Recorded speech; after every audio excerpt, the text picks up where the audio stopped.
Bismillahirrahmanirrahim. Assalamualaikum warahmatullahi wabarakatuh. Waalaikumsalam warahmatullahi wabarakatuh. Alhamdulillahirrahmanirrahim. Salatu wassalamu ala Sayyidina Muhammad wa ala alihi wa sahbihi ajma'in, amma ba'du. Subhanaka la ilma lana illa ma 'allamtana innaka antal alimul hakim. La haula wala quwwata illa billahil aliyyil azim. Rabbi shrah li sadri wa yassir li amri wahlul 'uqdatam min lisani yafqahu qawli. Teman-teman, santri Pondok Pesantren Luhur Ciganjur yang saya hormati, santri online dimanapun Anda berada, alhamdulillah malam ini kita kembali ngaji kitab Faslul Maqal. Suaranya relax, ya. Pertemuan ke-23 ya. Kita akan membahas tentang penyebaran ambiguitas, tapi sebenarnya tentang takwil ya. Ini saya kasih tema penebaran ambiguitas kepada publik ya. Sini bahasa Arabnya la yambaghi tasrih fi ta'wil lil jumhur. Halaman 119 sampai 120 untuk Faslul Maqal yang ditahqiq oleh Abid Al-Jabri. Yang saya temukan sebenarnya paling tidak ada tiga teks Abid Al-Jabri ini. Faslul Maqal pertama ini Abid Jabri yang nahqiq, kedua Imarah, Muhammad Imarah, ketiga itu Nadir ya. Cuma saya menggunakan tahqiqan Muhammad Abid Al-Jabri, filsuf Maroko ya. Dipermulakan, mari sama-sama kita membaca surah Al-Fatihah. Kemudian mu'allif hadal kitab bahwa saya Abu Walid Muhammad bin Ahmad bin Muhammad bin Ahmad bin Rushd. Cuma nakro Fatihah itu untuk guru kita, pendiri Pondok Pesantren Luhur Ciganjur, Kiai Haji Abdurrahman Wahid Gusdur, mata Allah tulah hayati, beserta seluruh keluarga besar Kiai Haji Hashim Asy'ari. Fatihah juga untuk orang tua kita, kerabat kita, saudara-saudari kita, guru-guru kita, dzurriyyah kita, murid-murid kita, sahabat-sahabati kita, dan semua orang yang menyayangi kita. Ala diniyah wa ala kulli niyatin sholihah wa ila hadratin Nabi Mustafa Muhammad sallallahu alaihi wasallam.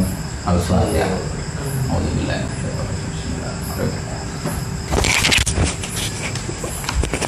Bismillahirrahmanirrahim. Iya kan aku tuh lagi.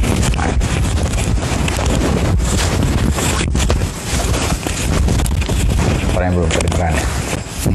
Maaf.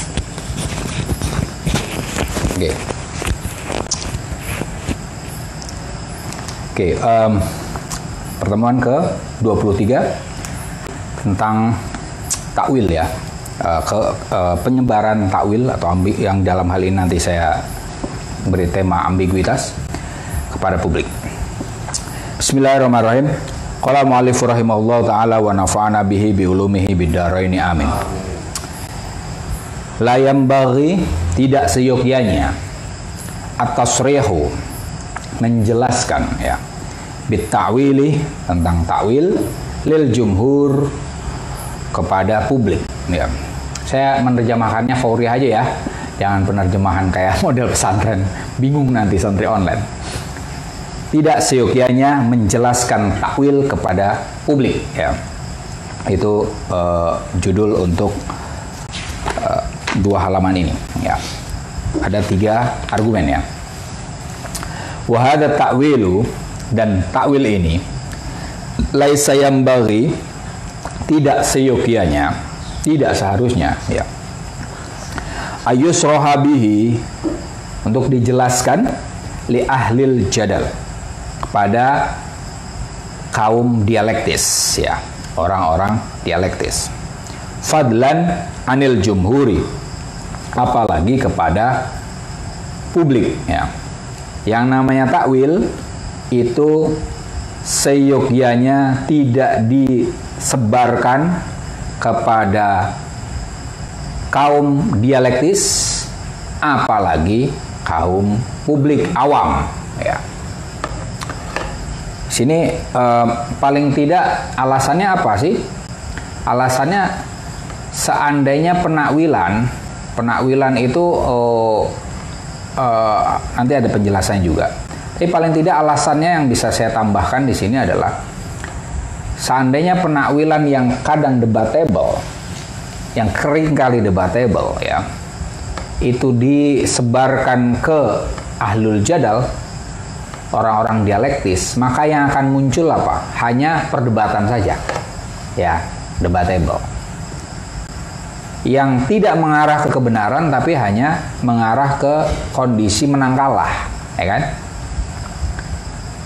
Seandainya takwil diungkapkan kepada jumhur yang awam, ya, publik awam, yang timbul adalah kebingungan. Mereka mungkin bingung, oh gitu. Nah, artinya mengungkapkan takwil kepada dua golongan itu kontraproduktif. Contohnya apa? Yang kemarin kita sudah bahas lah, ya. Al-Quran itu qadim atau hadis. Nah, itu kan yang sempat ramai di peradaban Islam, ya kan? Itu kan sebenarnya nggak ada di Al-Quran, nggak ada itu, ya. Nabi Muhammad juga nggak bahas itu tuh, ya kan? Tapi kemudian dimunculkan oleh kaum teolog, ya. Disebar, yang menerima kaum teolog yang ada perdebatan saja. Jumhur publik mendengar itu bingung juga, sebenarnya kayak apa ya? Kalau qadim sudah bingung, itu kontraproduktif, ya. Wacana-wacana nanti kita ke hal yang sekarang kita akan munculkan, ya. Wa mata suriha bi syai'in min hadhihi ta'wilat, dan kapanpun suriha bi syai'in min hadhihi ta'wilat, penakwilan ini dijelaskan, ya, ila man huwa min ghairi ahliha, kepada orang yang tidak berhak, ya, untuk menerima takwil itu, ya. Wa bi khasatin at-ta'wilat al-burhaniyah, utamanya penakwilan demonstratif, ya. Libu'diha, karena jauhnya penakwilan demonstratif itu anil ma'arif al-mustarakah, dari pengetahuan umum, ya, pengetahuan bersama. Afdhal dzalika, penjelasan takwil itu melapangkan jalan, ya. Afdhal itu meratakan jalan, ya, mengarahkan, ya, melapangkan jalan bil musarrihi bih wal musarrah lah, ya, melapangkan jalan bagi orang yang menjelaskan takwil itu dan orang yang dijelaskan tentang takwil itu ilal kufri, menuju ke kekufuran. Jadi kalau penakwilan itu dijelaskan, ini alasannya, ya, kepada orang yang tidak berhak untuk mendengarkannya, menerimanya, terutama penakwilan yang filosofis, itu hanya akan menjadikan pendengar maupun pengungkapnya itu mengarah ke kekufuran. Kenapa? Ini sebabnya. Wasababu fi dzalika, penyebab kekufuran itu, mengapa menjelaskan takwil itu bisa menyebabkan kekufuran? Anna ta'wila, bahwa sungguhnya takwil yatadammanu, mengandung syai'an min ibtalil dhahiri, mengandung penganuliran, pembatalan hal yang dhahir.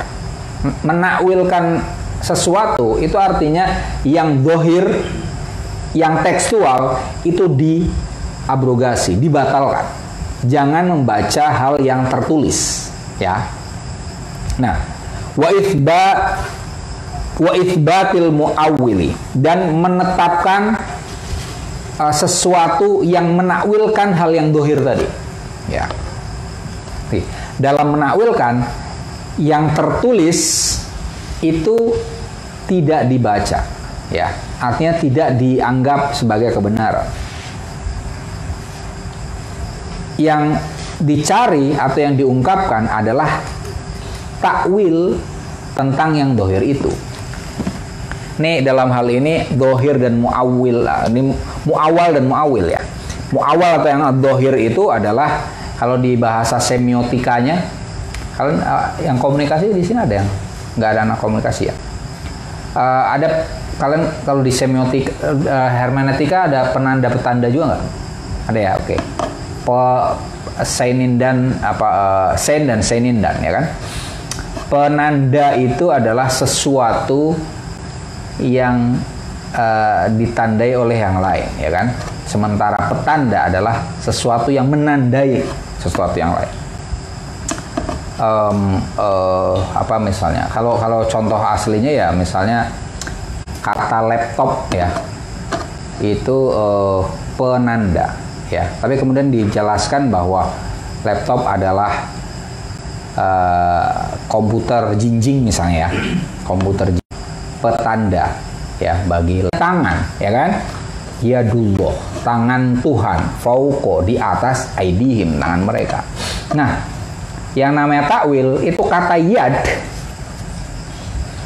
itu kemudian dibatalkan ya. Yang ditetapkan adalah muawilnya, sesuatu yang menakwili kata yad.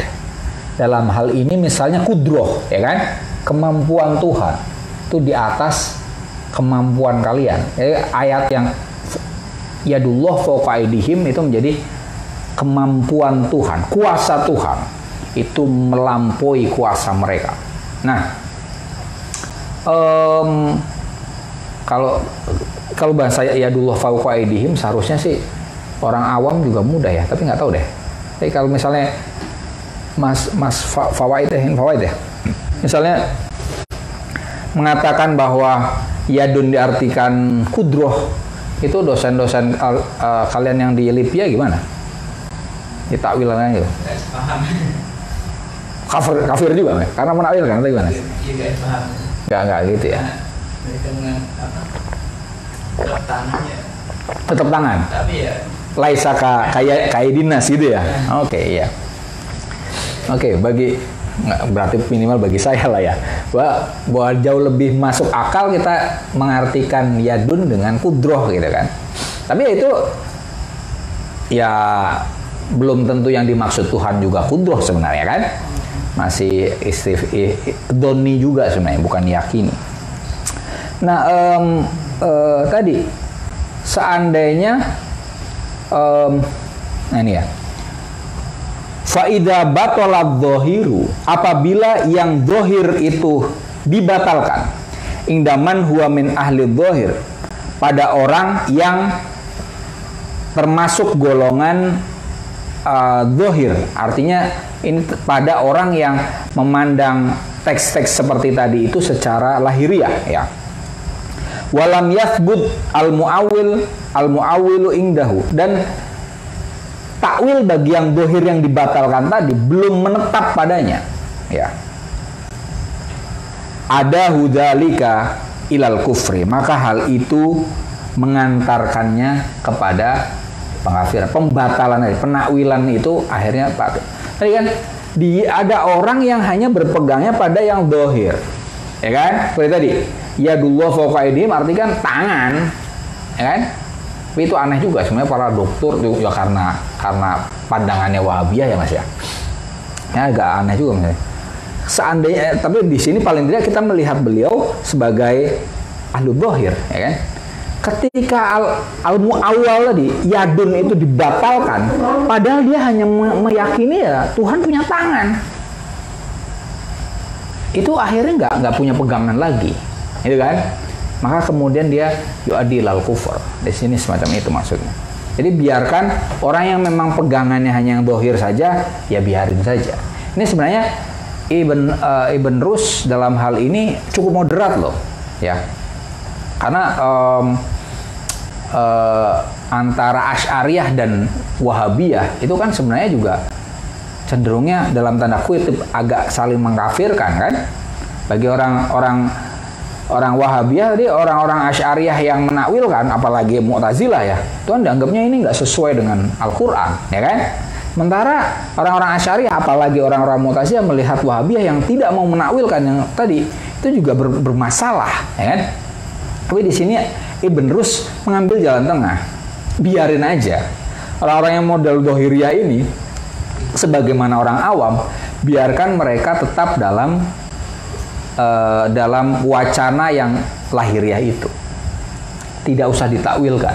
Biarkan mereka berpegangan bahwa misalnya tadi, yadullah fawqa aydihim, tangan Tuhan di atas tangan mereka.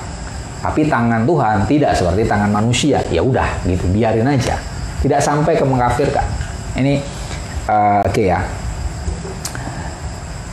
Karena apa? Kalau kemudian kita paksakan orang yang ahli dohir tadi untuk menanggalkan hal yang dohir tadi, padahal itu satu-satunya pegangan, itu malah dia galau nanti, ya.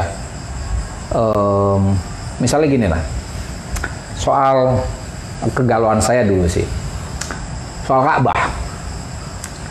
Ka'bah, saya nonton film India lah, gitu kan. Film India itu kan banyak patung kan, tapi kemudian saya ketemu dengan kawan gitu, jangan sangka kami itu menyembah patung loh. Orang Hindu itu jangan. Kan mereka juga sadar bahwa patung misalnya apa, Dewa Krishna, Dewa Shiva itu kan mereka bisa beli di pasar, ya kan? Beli di tukang patung. Ya kan? Kemudian mereka mengatakan, jangan sangka bahwa kami tahu bahwa ini patung ini ya bisa hancur. Ini hanya cara kami untuk mendekati Tuhan, gitu. Itu saya galau kemudian mikirin Ka'bah. Loh, kita kan juga nggak menyembah Ka'bah, ya kan? Kita hanya mengarah menuju Ka'bah. So what's wrong with them? Sebagaimana kita nggak ada masalah, kenapa mereka harus dipermasalahkan? Seperti itu. Oh. Ini seharusnya gue musorah ini ya. Tapi paling tidak saya ketika menggagas itu, memikirkan itu ya, saya berusaha untuk merangkul bahwa kawan-kawan kita yang Hindu itu ya kita jangan terlalu mempermasalahkan mereka itu, ya kan? Jangan anggap mereka kemudian ya totali musyrik kayak zaman dulu, kemudian orang menyembah patung-patung berhala itu.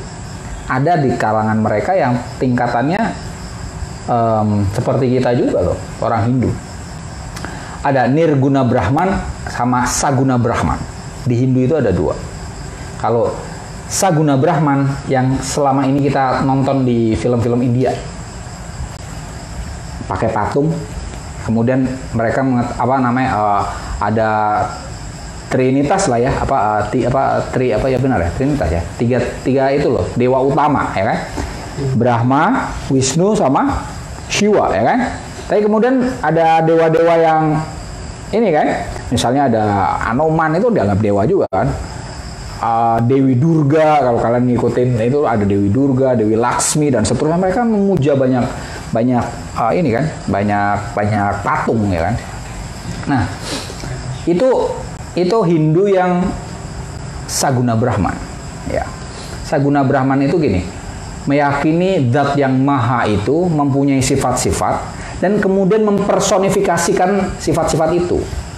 Kayak gini, Tuhan dianggap sebagai yang maha pencipta, ya kan? Tuhan juga memelihara yang ada, kan? Tuhan juga bisa merusak sesuatu, ya kan? Menghancurkan, menghilangkan sesuatu. Nah, sifat-sifat itu kemudian dipersonifikasikan menjadi Brahma. Ketika Tuhan adalah sebagai pencipta, dia disebut sebagai Brahma. Ketika Tuhan sebagai pemelihara, dia disebut sebagai Wisnu. Ketika Tuhan menghilangkan, menghancurkan sesuatu, dia adalah Shiva. Nah, ini ya dia anak kecil itu, Shiva. Nah, ini sebenarnya dalam tanda kutip, Saguna Brahman itu adalah satu titik itu seperti Wahabi, ya, antropomorfis kan, menubuhkan Tuhan, korporeal ya. Tapi juga sebenarnya gini, pada titik tertentu seperti Asy'ariyah loh. Asy'ariyah itu mempercayai bahwa Tuhan punya sifat-sifat. Bedanya adalah tadi mereka sampai ke taraf yang kayak karomiyah itu. Kemarin kita sudah bahas ya, sifatnya atau karomiyah, di mana sifat-sifat Tuhan itu mewujud. Antropomorfisme, corporealism, ya, menubuhkan sifat-sifat Tuhan. Nah, di sisi lain orang Hindu itu ada yang nirguna Brahman. Nirguna Brahman itu orang-orang Hindu yang percaya bahwa Tuhan itu tidak terpersonifikasikan, tidak punya sifat. Mirip apa? Kalau di Islam mirip apa? Teologi apa? Abstrak murni. Mu'tazilah, mirip Mu'tazilah. Jadi di Hindu sendiri ada orang yang model Mu'tazilah, dan itu akhirnya mereka abstrak murni. Nah, dalam hal ini ya, kalau di Hindu, saya kadang ngajar perbandingan agama ya. Ya ini nirguna Brahman, orang-orang yang menganut nirguna Brahman di Hindu itu ya seperti orang Mu'tazilah. Sementara penganut saguna Brahman di Hindu itu mirip Asy'ariyah dan bahkan Wahabiyah. Pada waktu itu jadinya Wahabiyah. Nah, Ibn Rushd ketemu dengan orang-orang yang model Wahabiyah tadi, biarin aja. Mungkin mereka tarafnya adalah untuk tarafnya ya hal-hal yang dohir. Justru kalau kita bawa mereka ke penakwilan, dibawa ke nirguna Brahman tadi, atau kita bawa ke Mu'tazilah, malah nggak percaya kepada Tuhan itu. Kayak tempo hari saya ada mahasiswa yang saya bilang bahwa surga itu mala ainun ru'at wala udunun sami'at wala khatara fi qalbil bashar, ya kan? Itu kemudian apa nikmatnya? Jadi untuk yang bersangkutan tadi, lebih baik ya kita katakan bahwa surga itu apa? Tajri min tahtial anha dan seterusnya, mah. Yang dohir-dohir aja. Bidadari, ya kan gitu. Ada bidadari, bisa minum arak dan seterusnya. Oke. Ada hudzalika ilal kufri ingkana fi usulis syariah tadi. Kalau takwil yang membatalkan hal yang dohir tadi disampaikan kepada orang jumhur ya, publik yang awam, maka itu akan mengakibatkan kekufuran ingkana fi usulis syariah, apabila itu terkait dengan prinsip-prinsip agama ya, tentang ketuhanan tadi kan. Nah, ketuhanan kemudian misalnya itu yakinnya bahwa Tuhan punya tangan, tangan Tuhan dihilangin, ya wes, itu padahal perkara Tuhan adalah usul syariah. Kasihan mereka, ya udah biarin aja. Orang Wahabi ya mempercayai Tuhan punya tangan, ya wes ya. Fatta'wilatu, adapun takwil, laisa yambaghi, tidak seyogyanya ayyusroha biha, dijelaskan lil jumhur, kepada publik ya. Wala an tusbata fil kutubil khitabiyati wal jadaliyah, dan tidak ditetapkan di buku-buku retoris dan dialektis. Ani, yang aku maksud, al-kutuballati, buku-buku yang al-aqawil al-maudu'ah fiha, yang mana buku yang mana pernyataan-pernyataan yang dibuat di dalamnya min hadhil jinsaini, min hadainil jinsaini, dari dua jenis ini, khitabiyah wa jadaliyah, kama son'a dzalika, sebagaimana dibuat oleh Abu Hamid Al-Ghazali ya. Takwil itu tidak seyogyanya disampaikan ke publik, dan juga tidak seyogyanya ditulis di buku-buku retoris dan dialektis ya, yaitu buku yang menggunakan dua wacana itu, wacana populer ya, atau wacana-wacana yang sifatnya persuasif ya. Wacana persuasif itu yang retoris tadi, sementara yang populer dan dialektis itu jadaliyah. Nah, menurut Ibn Rushd, seyogyanya penakwilan misalnya dalam hal ini yang tempo hari kita sudah bahas, penakwilan tentang alam semesta, tentang ilmu Allah ya kan, wujud kidam bakok mukhalafatul wajih qiyamu wijangsi wadaniyat kudroh irodah ilmun, ya kan, pengetahuan Tuhan. Itu penakwilannya tidak seyogyanya ditulis di buku yang bisa diakses oleh orang banyak, ya, karena tadi ada kemungkinan kalau yang diungkapkan adalah penakwilan dan penakwilan itu menghilangkan hal-hal yang sifatnya lahiriah, itu hanya mengakibatkan kekufuran. Nah, ini di bab ini Ibn Rushd kembali menyebut Al-Ghazali, ya. Kenapa? Karena Al-Ghazali menyebarkan takwil yang sebenarnya bukan burhani, ya. Takwilnya terkait dengan jadaliyah itu kepada publik, sehingga kacau balau. Beliau menulis Tahafut Falasifah, itu kan bukan buku filsafat, itu buku teologi, itu buku teologi. Maka di situ kan di muqaddimahnya itu disebutkan bahwa ini di sini ya, yang dimaksudkan oleh Al-Ghazali ketika menulis Tahafut Falasifah adalah al-hadmi, untuk menghancurkan, untuk meruntuhkan argumen, ya, bukan untuk mencari kebenaran, jadi meruntuhkan argumen. Nah itu sementara Al-Ghazali saat itu adalah tokoh publik yang sangat populer, rektor ini domiyah loh. Beliau itu guru Syekhul Masyayikh, ya kan? Beliau nulis buku, padahal itu sifatnya dialektis, itu disebar, bisa dibaca oleh setiap orang, bisa dijadikan khutbah Jum'ah oleh siapa saja, ya kacau balau, ya kan? Seandainya hal itu penakwilan itu sampai ke hal-hal yang sifatnya prinsip-prinsip agama, dan penakwilannya itu membatalkan hal yang dohir, ya. Sementara sebagian orang itu hanya berpengaruh pada yang dohir, dan itu bahaya, bisa yu'addi ilal kufur, mengakibatkan kepada kekufuran. Saya lanjutkan. Walihadal jinsi, pada jenis ini, ya, hal-hal yang perlu ditakwilkan tadi, wajib ayusroha wa yuqala, untuk menjelaskan dan mengatakan fid dohiri, teks yang dohir itu alladhi al-iskal alladhi kanal iskalu, ya, fi kaunihi dohiron, karena muncul problem di posisinya yang dohir binafsihi, ya, lil jami, bagi semua orang, fi kauni wa kauni ma'rifati ta'wilihi ghairu mumkinin fihi, dan pengetahuan tentang takwilnya itu tidak mungkin bagi orang-orang awam. Innahu mutasyabihun, bahwa jenis yang semacam itu, katakan saja innahu mutasyabihun, itu adalah ayat yang ambigu, la ya'lamuhu illallah, yang hanya diketahui oleh Allah. Nah, ini solusi dari Ibn Rushd, ya.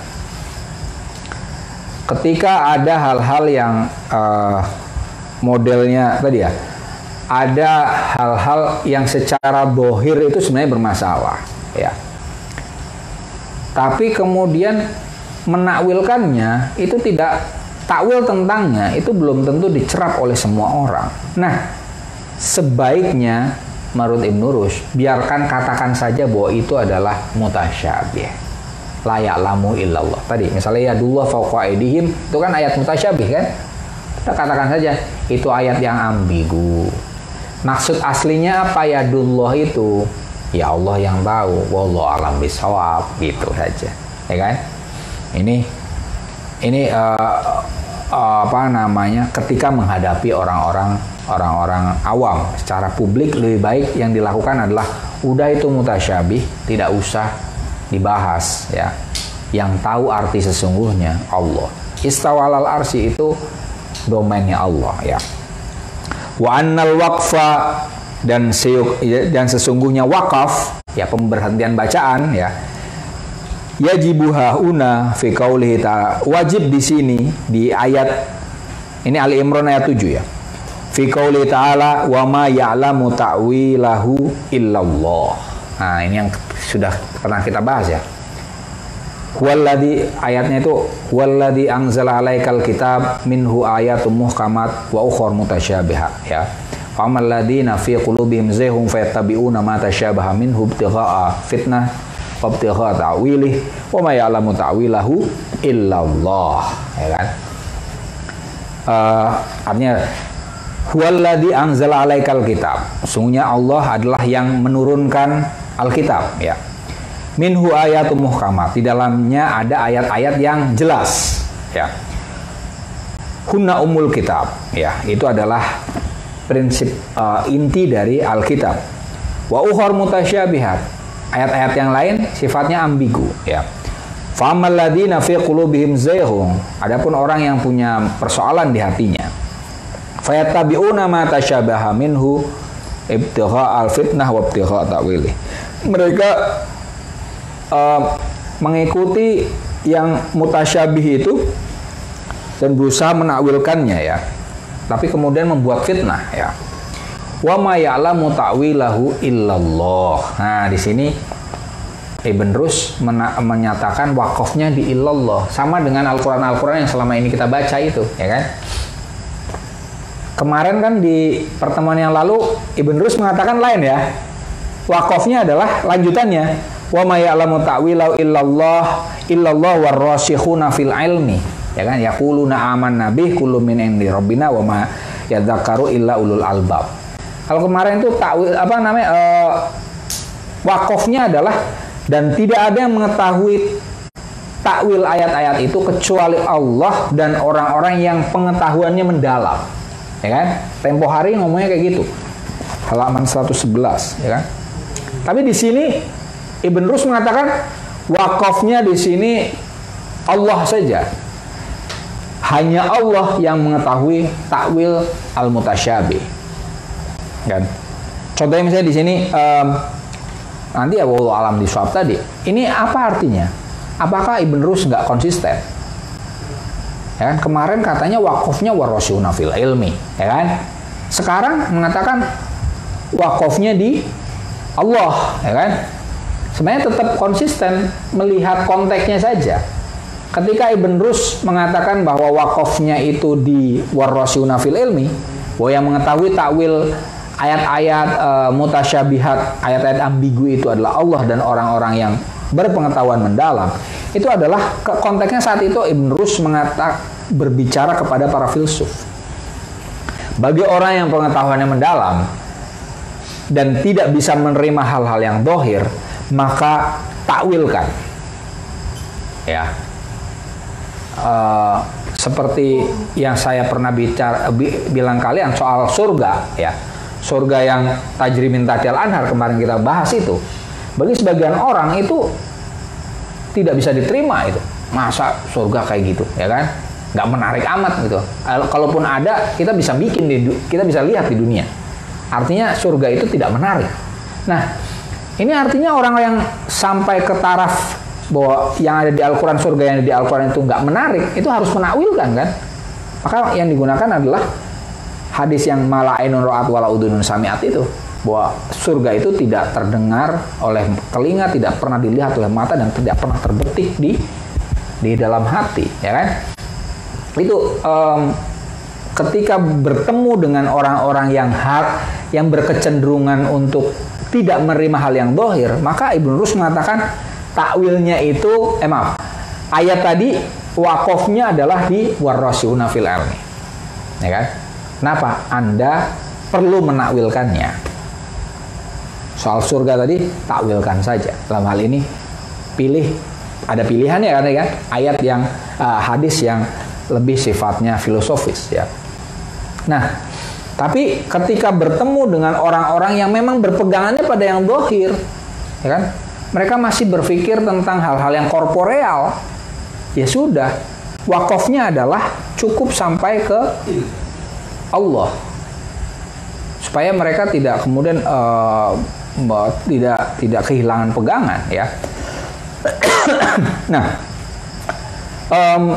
bimithli hadza ya, serupa dengan ini, ya'ti al-jawabu aidon, hadir suatu jawaban juga fi soal dalam pertanyaan anil umuril ghamidah, pertanyaan tentang persoalan-persoalan yang rumit, allati la sabila lil jumhur ila fahmiha, yang tidak ada jalan bagi publik awam untuk memahaminya. Mithlu qaulihi ta'ala, seperti pernyataan Allah, wa yas'alunaka 'anir ruh, dan orang-orang bertanya tentang ruh.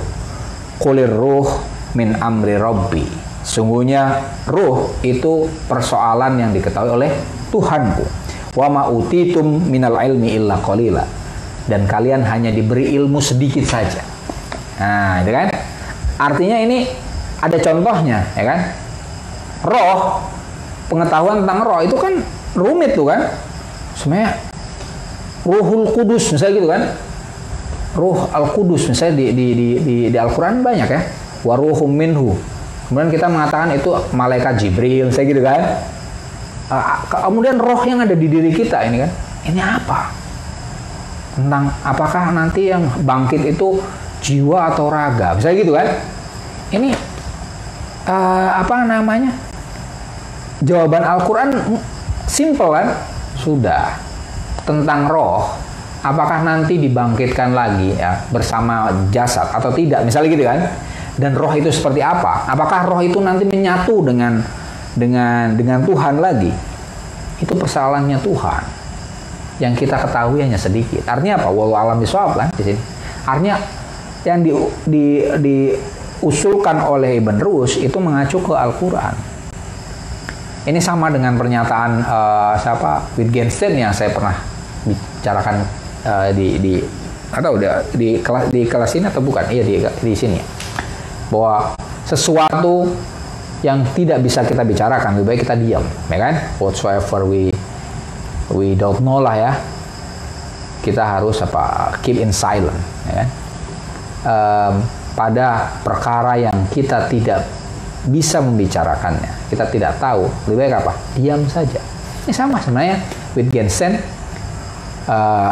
selaras dengan apa yang diungkapkan oleh Ibn Rushd, dan Ibn Rushd juga selaras dengan yang diungkapkan oleh Al-Quran.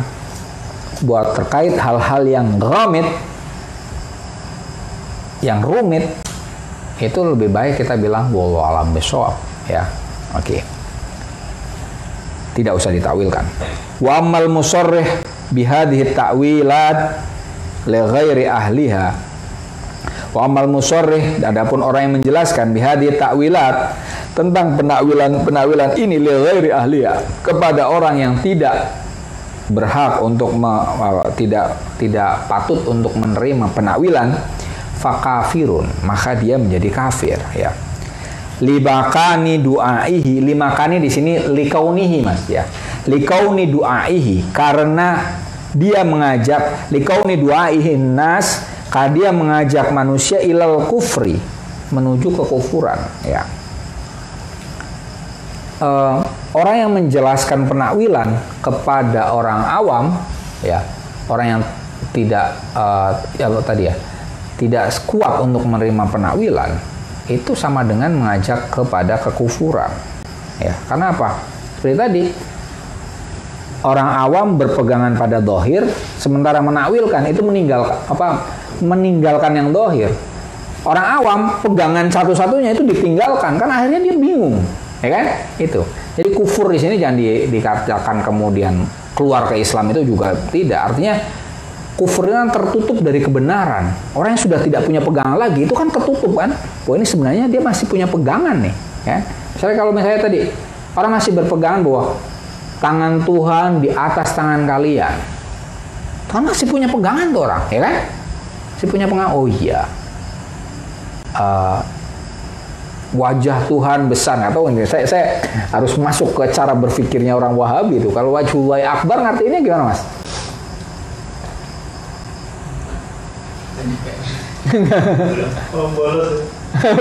Awas. Awas. Saya ketemu wajhullahi akbar. Ya kalau apa namanya tadi sudah kalau wajah di Wahabi kayaknya bukan cuma tidak seperti manusia, tapi ya wajah yaliku bijalalihi gitu. Yang selaras dengan keagungan Tuhan. Ya, dengan keagungannya ya entah tangan, entah wajah semuanya sesuai. Selaras. Ya, tidak mau ya akbar berarti ya seperti halnya Allah sendiri yang akbar gitu. Iya. Oh ya, saya wajah Tuhan yang besar. Ya mau. Mungkin Turun. Zikrul ba'd apa? Lilkul. Lilkul. Kayak apa? Wasya'in halikun ila wajhah. Iya. Segala sesuatu hancur kecuali wajahnya, ya kan? Tadi, tapi mau nggak mau kan seharusnya nakwil ya, tapi nggak mau nakwil. Nah, itu tuh unik gitu kan. Padahal itu kan profesor kan, doktor profesor kan. Ya karena takut juga kan. ya memang mungkin keduanya cenderung kalau saya melihatnya itu lebih ke hati-hati. Yang Wahabi juga hati-hati, nggak mau salah menakwil. Yang ahli takwil juga hati-hati daripada nanti kemana-mana ya. Allah punya tangan, punya apa, itu kayaknya nggak masuk. Kita kan itu apa ya, nggak patut kan. Betul. Jadi sama-sama hati-hati kalau Iya.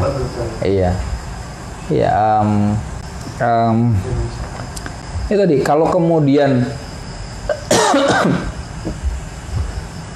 yang menakwil itu nggak hati-hati ya, itu tadi tidak sesuai dengan keagungan Tuhan. Min amri Rabbi. Itu contoh paling kecilnya saja, bahwa roh nggak usah dibahas. Itu min amri Rabbi.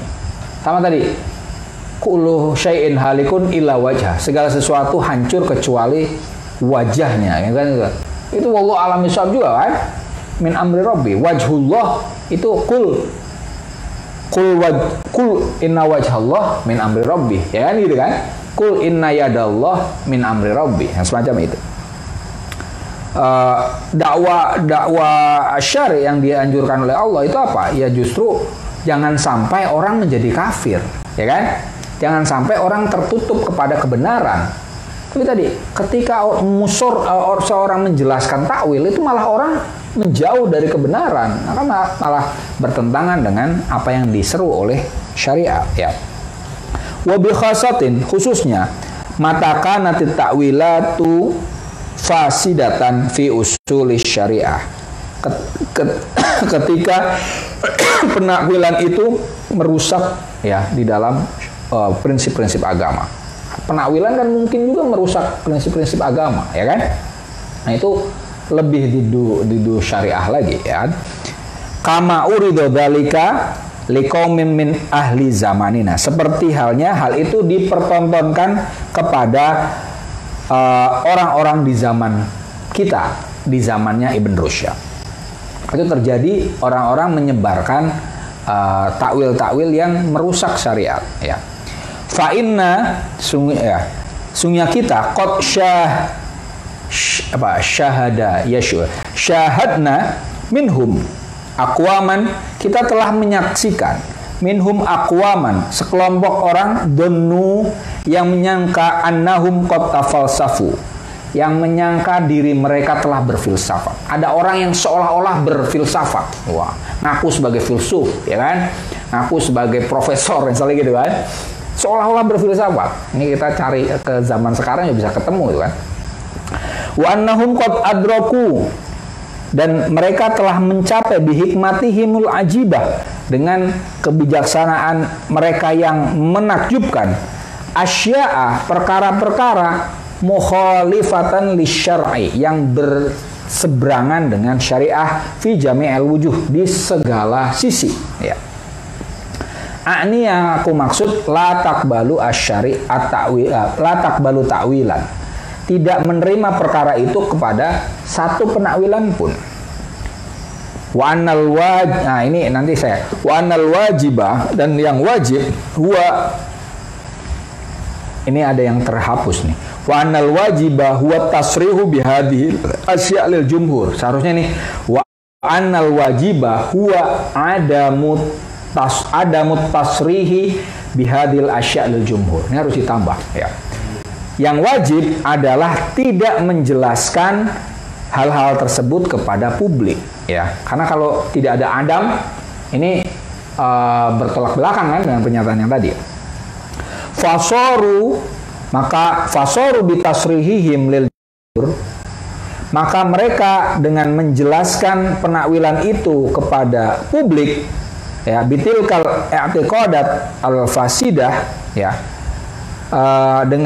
ketika mereka menjelaskan kepada publik mengenai keyakinan-keyakinan yang merusak itu menjadi menjadi sebab lihalakil jumhur, untuk kerusakan publik, wahalakihim, dan kerusakan mereka fid dunya wal akhirah, di dunia dan akhirat. Ayo. Ini di zaman Ibn Rushd itu muncul orang-orang yang seolah-olah berfilsafat, ya. Di dalam filsafat itu kan alirannya banyak loh Mas, ya. Banyak. Ada yang sebagian memang sampai kepada nafyul ilah juga ada, ya kan? Orang-orang ateis berfilsafat ateis ada, ya kan?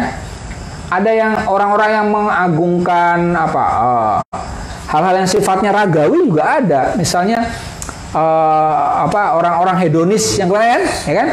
Bagi mereka yang penting adalah kenikmatan, ya kan? Kesenangan. Nah, ada itu, ya kan?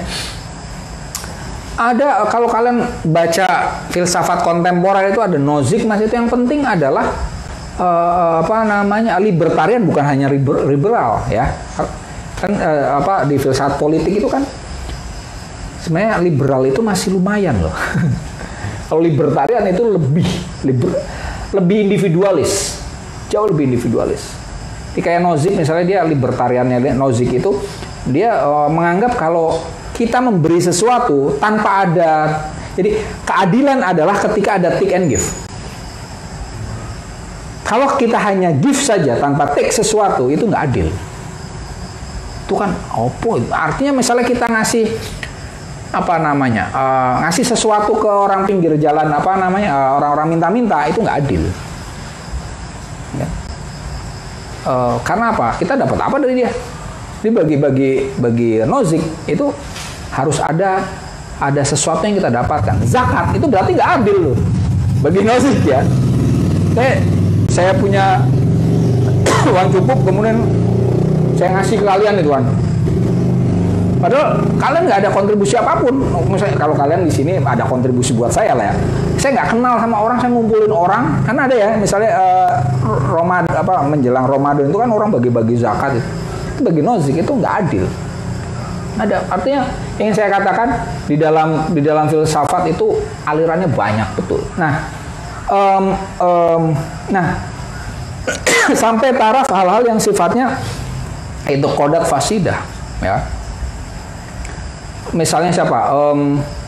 Yang serem-serem lah, Marx, ya kan, menganggap agama candu, ya kan. Gurunya Marx siapa? Feuerbach. Menurut dia kita bertuhan itu bagus. Feuerbach apa? Kita teralienasi, kita terasing diri sendiri. Kenapa? Karena begini, kita itu mendambakan kasih sayang, kan? Kita pengen kaya, misalnya gitu. Kita pengen pintar, nah gitu. Tapi kemudian orang yang bertuhan seperti kita gitu kan kemudian menganggap yang maha mengasih adalah Tuhan, yang maha pintar Tuhan, yang yang maha kaya adalah Tuhan. Kemudian kita berikan sifat-sifat itu kepada dia. Padahal seharusnya yang menjadi kaya, menjadi pengasih, menjadi orang pintar itu kan seharusnya kita. Di sifat-sifat ideal yang seharusnya untuk kita berikan kepada yang antah berantah, yang nggak jelas itu. Maka menurut Feuerbach, orang yang bertuhan itu adalah orang yang teralienasi, terasing dari dirinya sendiri. Hal yang ideal yang seharusnya untuk dia diberikan kepada sang maha entah. Itu oke. Ini kalau kemudian tadi ya, ini sebenarnya ini udah bagian dari tasrih ini saya. Tapi sebagai contoh saja, bahwa kalau ini kemudian saya nganggap kalian ini udah cukup lah, bukan orang awam ya. Jadi nggak masalah saya mengungkapkan itu. Nah, bayangkan kalau itu disampaikan ke orang-orang yang murni awam, yaitu ya bisa merusak keyakinan mereka dan juga merusak dirinya sendiri orang yang mengungkapkan itu ya. Ini apa namanya tapi saya pribadi terkait dengan wacana-wacana yang sifatnya ateis sekarang kan lagi marak ya tentang new atheism ya kan. Kalau ateisme lama itu tuh masih mungkin untuk ditakwilkan loh sebenarnya kan, layak baluli takwil. Ini kalau yang dimaksud oleh Ibn Rushd tidak dijelaskan di sini. Tapi saya berusaha untuk mencari contoh-contohnya di yang kontemporer atau minimal yang modern. Misalnya Nietzsche bilang apa? Tuhan telah mati, ya kan? Kita yang membunuhnya. Itu kalau kalian baca Saspak Zarathustra, demikianlah kata Zarathustra. Zarathustra itu kan ada pernyataan itu. Zarathustra turun dari gunung, kemudian ke pasar, dia bilang apa? Tuhan telah mati, kitalah yang membunuhnya. Gara-gara itu kemudian kita menyatakan bahwa Nietzsche itu ateis kan? Tapi kalian tahu nggak yang dimaksud apa? Masih mungkin ditakwilkan nggak pernyataannya itu? Apa mas? Kira-kira apa yang dimaksud Nietzsche? Tuhan telah mati dan kita yang membunuhnya. Sampai perbatan. Iya. Ya, saya hampir sampai perbatan. Maksudnya ketidakmampuan kita dilimpahkan atau ya ketidakberhasilan dilimpahkan kepada sesuatu yang tidak berwujud. Atau yang dimaksud Tuhan telah mati itu nilai-nilai Tuhan yang telah mati. Nah, kalau dalam hal ini yang paling mudah adalah gini. Betul, pintar. Nietzsche itu orang dia Kristen apa Katolik ya? Yang jelas Kristiani lah ya. Keluarganya itu keluarga yang religius. Nah, betul mas. Jadi yang dimaksud adalah Yesus. Yesus yang dipertuhankan oleh orang Eropa itu telah mati. Kita yang membunuhnya. Kan gitu kan? Artinya apa? Hal-hal yang misalnya Yesus itu kan pengasih kan? Dia menyebarkan kasih. Itu artinya apa? Ya sudah, terkait dengan Feuerbach tadi, sifat kasih yang ada di Yesus seharusnya tidak hanya kita puja-puji Yesus, tapi jadilah seperti Yesus. Jadi alih-alih menyembah, memuja sesuatu sifat-sifat ideal yang kita berikan kepada zat tertentu, lebih baik kita rengkuhnya. Feuerbach itu juga sebenarnya bisa ditarik ke sifat-sifat ke hal yang beriman loh. Dan itu dilakukan oleh Hasan Nafi, guru saya. Hasan Nafi itu misalnya gini, tentang wujud kidam bako, ya kan?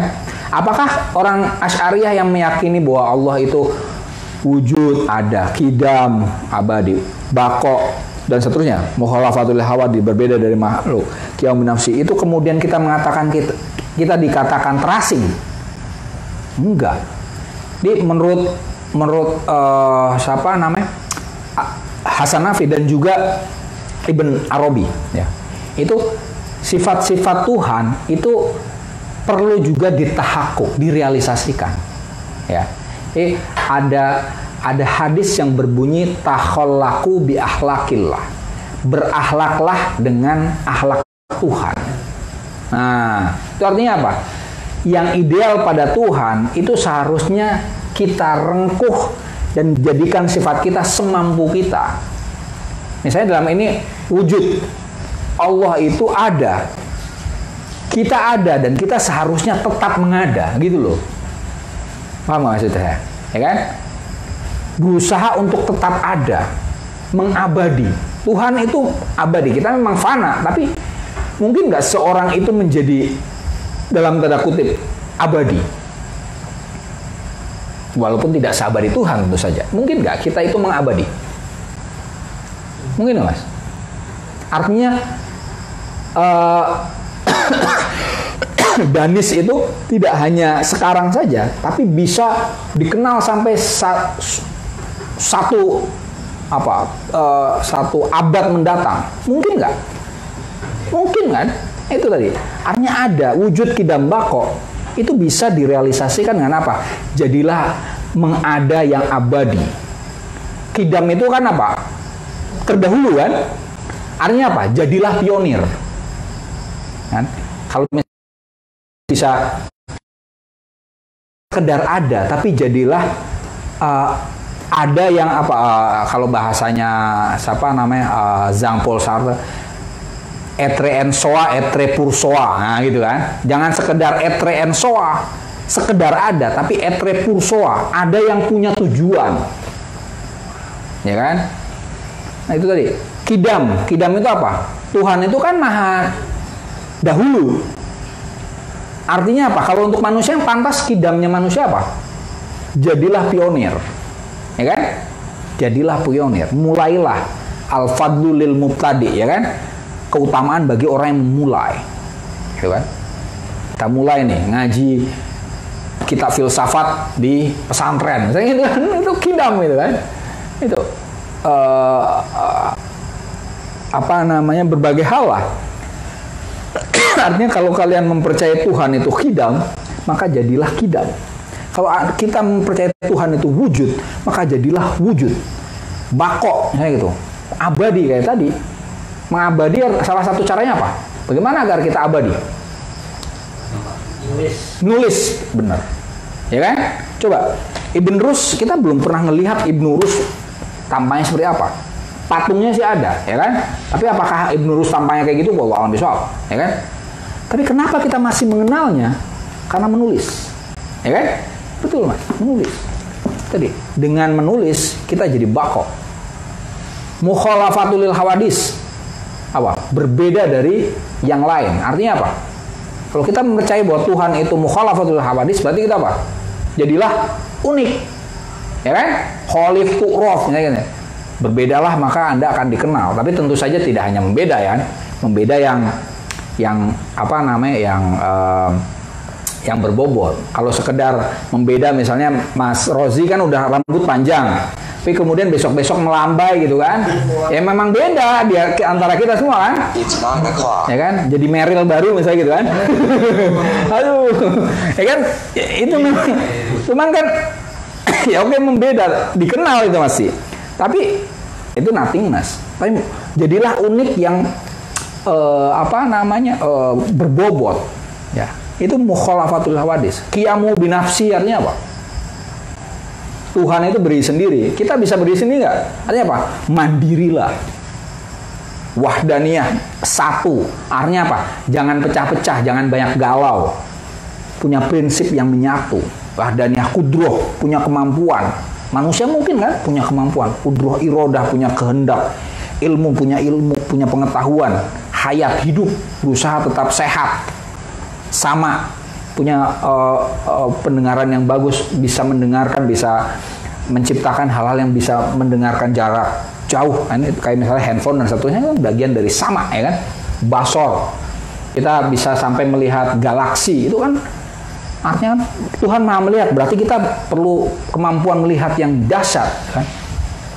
Kalam, Tuhan itu maha pembicara, maka jadilah pembicara yang bagus, penulis yang bagus. Saya tadi itu sebagai contoh bahwa jangan disangka bahwa kita orang yang bertuhan itu seperti yang dikatakan oleh Feuerbach, kita teralienasi. Enggak ya, itu saya terselamatkan. Dulu saya baca Feuerbach, baca Marx, baca Nietzsche, sempat nganggap iya ya, teralienasi, candu gitu. Tapi kemudian alhamdulillah saya baca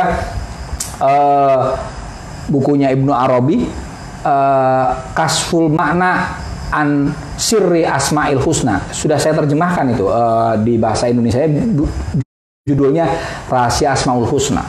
Itu salah satu buku yang menyelamatkan tauhid saya. Karena prinsipnya sudah tadi, ya. Jadi percaya kepada Tuhan, tapi kemudian bagaimana sifat yang ideal pada Tuhan itu kita upayakan untuk kita rengkuh semampu kita. Tentu saja kita punya keterbatasan ya, jam itu. Kalau Tuhan itu ganteng mas ya kan, Tuhan itu kan jamil ya kan, yuhibbul jamal. Jadi berusahalah untuk menjadi ganteng. Tuhan maha pintar. Maka semampu kita, kalau kita percaya Tuhan itu maha pintar, maka jadilah pintar. Kalau kita yakin bahwa Tuhan itu maha kaya, maka kita harus berusaha menjadi kaya, semampu kita. Nah, ketika orang belajar, itu artinya dia sebenarnya ya dengan keyakinan seperti tadi, itu akan jauh lebih semangat. dan dia sedang tahallaku bi ahlakillah, berakhlak dengan akhlak Tuhan sesuai dengan perintah Rasulullah. Nah, tadi ini saya akhiri dengan pernyataan itu karena tadi awalnya saya sempat tasrih kan, tasrih i'tiqadat fasidah, ya kan? Saya sempat mengungkapkan keyakinan-keyakinan yang rusak seperti di dalam hal ini Feuerbach, Nietzsche dan Marx, ya kan? Tapi kemudian saya usahakan untuk saya luruskan bahwa itu sebenarnya masih mungkin ditakwilkan. Hatta misalnya agama sebagai candu. Pertanyaannya adalah, apakah semua agama, semua sisi agama itu candu? Kan Marx bilang gitu kan, agama itu candu. Candu itu kan artinya menyenangkan, tapi sebenarnya hanya sesaat. Ya kan enggak juga. Agama bisa menggerakkan orang kan? Iya, coba. Misalnya gini, Indonesia merdeka salah satunya kan gara-gara resolusi jihadnya Kiai Hasyim Asy'ari kan? Apakah bisa dikatakan bahwa itu candu? Oh, enggak. Kita bisa merdeka gara-gara percaya kepada Tuhan, ya, dalam hal ini. Tapi ini dalam hal ini jihad untuk membela tanah air, ya kan? Benar. Itu sebagai contoh. Agama juga memungkinkan kita hilang dari rasa stres, depresi, ya kan? Apakah itu candu? Enggak juga. Seperti tadi, kalau keyakinan kepada Tuhan kemudian menjadikan kita lebih giat belajar, lebih giat bekerja, menjadi baik, itu kan sama sekali bukan candu. Ya? Beragama juga misalnya tadi zakat dan seterusnya itu kan, apakah itu candu? Itu enggak, justru bagian dari charity kan, kita membantu orang, ya kan? Wakaf dan seterusnya itu seperti yang kata Nozick, kemudian membuang-buang sesuatu tidak adil. Oh enggak, kita bayangkan kalau misalnya gini, kalau sistem pemberian itu tidak ada, apa yang mungkin terjadi? Kalau tidak ada misalnya gap, ya kan? Yang kaya banget, yang miskin banget. Nah, itu. Risalah Islam kan sebenarnya agar tidak terlalu ada gap itu tidak terlalu besar. Maka kemudian muncul zakat, sedekah, ya kan, dan seterusnya. Itu artinya apa? Kita katakan Islam yang sedemikian rupa itu dan agama yang lain lah, seluruh agama itu candu, ya enggak. Memang ada unsur-unsur di dalam agama yang melenakan, ada, ya kan? Contohnya agama yang diterapkan oleh para teroris itu kan candu betul tuh kan? Anak muda galau, ya kan? Gak jelas, kemudian ketemu mentor yang mengajaknya untuk jihad, gitu kan? Tawari tentang bayangan-bayangan surga, kemudian dia bunuh diri, jeder, selesai. Itu kan melena betul itu memang candu yang semacam itu, ya. Atau orang bisa membunuh gara-gara agama, perbedaan agama, nah itu juga sama, itu bisa jadi candu. Tapi kan tidak semua unsur agama itu candu, maka tidak bisa disimpulkan secara umum bahwa agama itu candu. Ya, sejauh di agama masih ada unsur-unsur yang baik, ya tidak bisa dikatakan bahwa agama itu candu. Ya kan? Ini kenapa saya ungkapkan tadi kan, Feuerbach, Marx dan Nietzsche itu adalah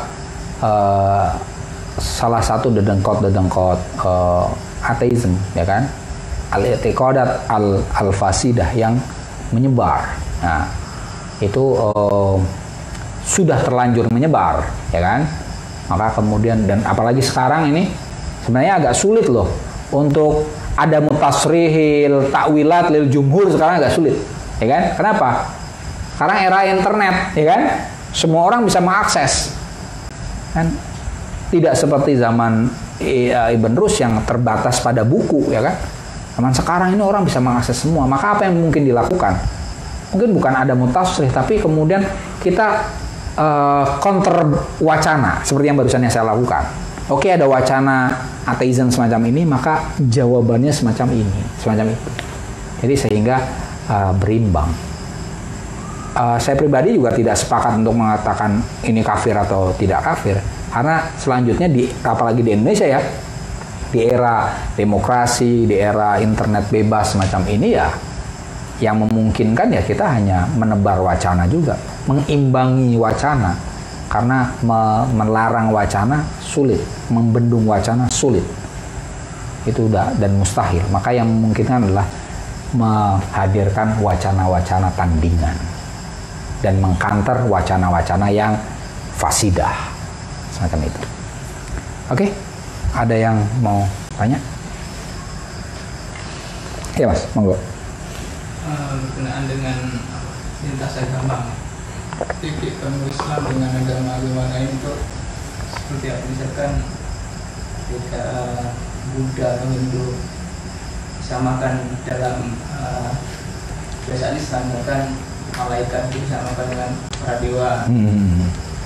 Tapi di sisi lain kita dapat menemukan bahwasanya dewa mereka itu mereka sembah, kita nggak nyembah malaikat. Ini masih kita belum dapat titik temunya. Nah, titik temunya itu di mana? Kayaknya sebenarnya agama itu kan sebenarnya mengajak kebaikan pada dasarnya. Kalau kita menemukan titik temunya ini, kita bisa kayak menyimpulkan semua agama ini ya, benar gitu. Nah, kita perlu cari. Iya. Kalau mencari titik beda antar agama pasti banyak, Mas. Banyak, betul. Banyak. Jangankan antara agama satu dan agama yang lain. Tadi misalnya Hindu dan Islam. Di dalam Islam aja kita dapat perbedaan banyak, ya kan? Ikhtilafat itu jauh lebih banyak daripada hal-hal yang menjadi titik temu. Tadi sebenarnya salah satu hal-hal yang titik temunya ya kita mau cari ya, misalnya tadi tentang malaikat. Memang betul, malaikat itu kalau di Islamnya adalah dewa-dewa ya, dewa-dewa yang di Hindu itu ya, di Islamnya adalah malaikat. Apakah kemudian, tapi bedanya tadi kan, mereka menyembah dewa, sementara kita tidak menyembah malaikat. Tapi sebagian Mas, kalau Mas baca bahasa kitab-kitab jaduk ya, Samsul Ma'arif, Mambaul, itu Mas, itu di situ ada kesan bahwa pengagungan malaikat loh Mas. Kita tawasul kepada tidak sebenarnya bahasa model-model tawasul kepada Mikail itu kan ada kan? Itu ada, saya punya tuh Samsul Ma'arif, saya punya. Ini padahal tidak semua memang Mas.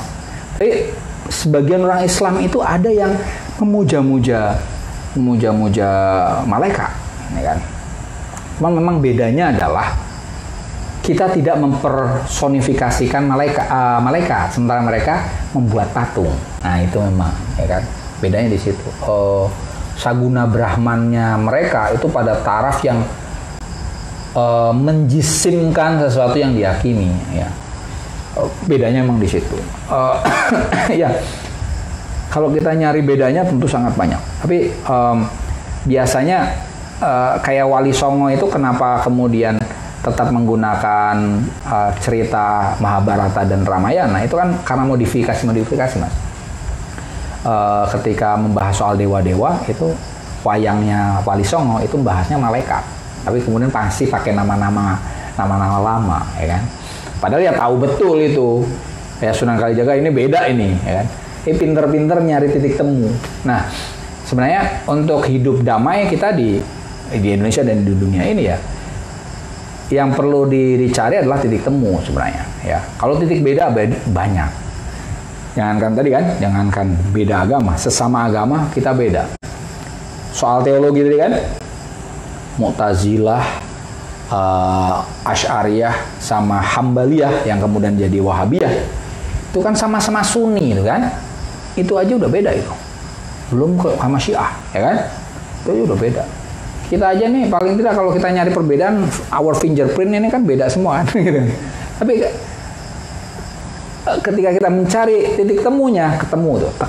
Apa titik temunya antara Mu'tazilah, Asy'ariyah dan Hambaliyah? Titik temunya apa? Mereka masih percaya Tuhan kok, itu aja.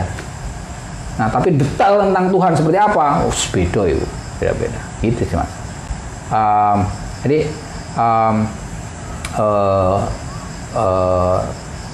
hanya di sudut pandang saja. Apakah kita akan mencari perbedaan? Tentu banyak. Atau kita akan mencari titik temu, dan itu memang perlu diulik. Nah, ketika kita ketemu titik temu, maka kita akan mudah untuk hidup damai dengan siapapun. Cukup ya? Oke? Itu Iya mas. pernyataan Marx itu. Iya mas. Sebetulnya itu yang paling sering disalahpahami dari Marx kalau ini tentang agama ya. Iya. Ya termasuk kalau dijadikan contoh sebagai argumen ateisme itu juga kurang tepat sih menurut saya. Karena ungkapan aslinya kan panjang, itu diambil awal sama akhirnya aja gitu. Dan konteksnya itu sebetulnya yaitu kan di tulisan tentang Hegel nulis itu. Dan konteksnya itu bahwa dia nyebutnya kan bukan candu sebagai secara langsung, tapi opium gitu. Opium, iya.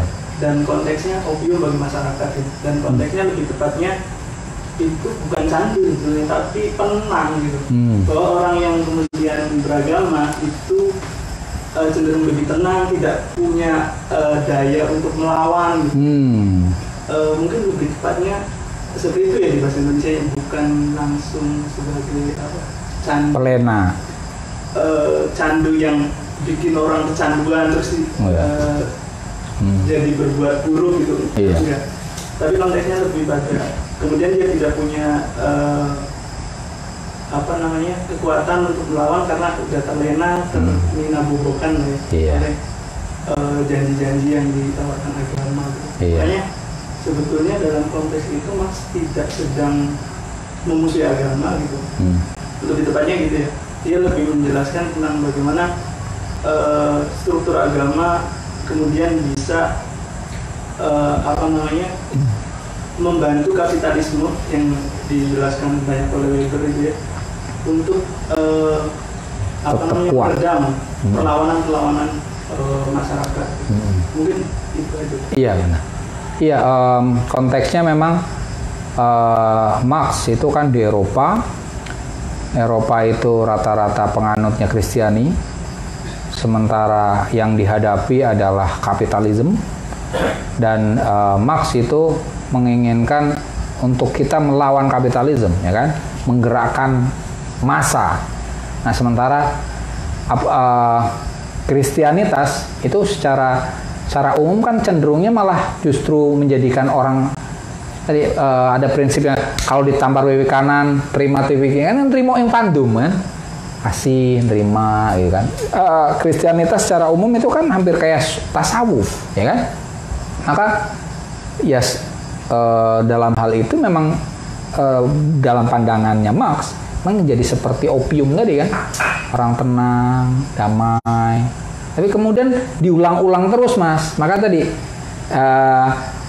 opium dalam pengertian orang tenang, terlena, tapi juga kemudian kan itu repetitif, terus kayak misalnya melakukan peribadatan. Jadi di kalangan orang-orang Kristiani sendiri pun kemudian kan menggunakan gagasan Marx itu untuk menggerakkan massa juga kan, muncul teologi pembebasan, ya kan. Guterres itu di Amerika Latin itu memunculkan bahwa mungkin kok agama itu digerakkan untuk revolusi ya. Kayak kalau di Iran itu kan sebagai contoh ya, kemudian pernyataan agama adalah opium itu dijadikan sebagai generalisasi secara umum. Nah, itu yang keliru ya kan, bahwa agama Kristiani pun sebenarnya masih mungkin untuk dijadikan alat untuk menggerakkan massa. Islam juga penggerak massa, bisa digunakan untuk menggerakkan massa ya kan. Revolusi Islam di Iran itu berangkatnya dari agama. Prinsip-prinsip tentang mustad'afin ya kan, semangatnya Imam Hussein itu kan yang digaungkan terus oleh orang-orang Syiah.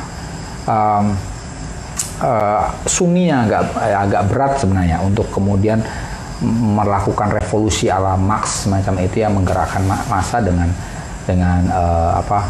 agama gitu. Jadi